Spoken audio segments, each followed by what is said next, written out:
What happened inside the Hacienda skilled nursing facility in Phoenix? A woman who has been in a vegetative state at the facility for at least 14 years after a near-drowning incident, giving birth to a baby Saturday. But nobody knows who did this to her. When you first heard about what happened, what went through your mind? How could it happen? And just anger and sadness, sick to my stomach. This woman, familiar with what happened, has asked us to conceal her identity and voice. She says employees could not believe what was unfolding inside the victim's room. And the staff were aware that she was pregnant until she was pretty much giving birth. How were they alerted to the fact that she was going into labor? From what I've been told, she was moaning.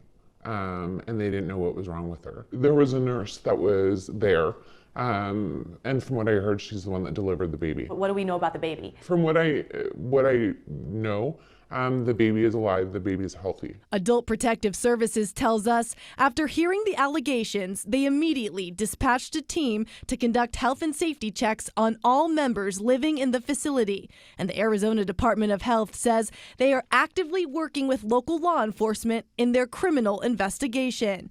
But right now, no suspects have been named. And our source says this patient required round-the-clock care, and many would have had access to her room. So those patients saw quite a few people in just a day time. Yeah. So there could be a lot of possibilities as to who did this. Right. She also says the facility has changed protocol this week. I was told that as of now, if a male staff needs to enter a female room, that they need to bring in a female employee with them.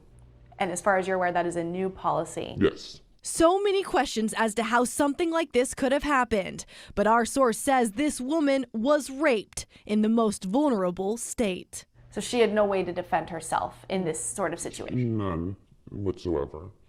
And not even able to communicate the fact that she was pregnant.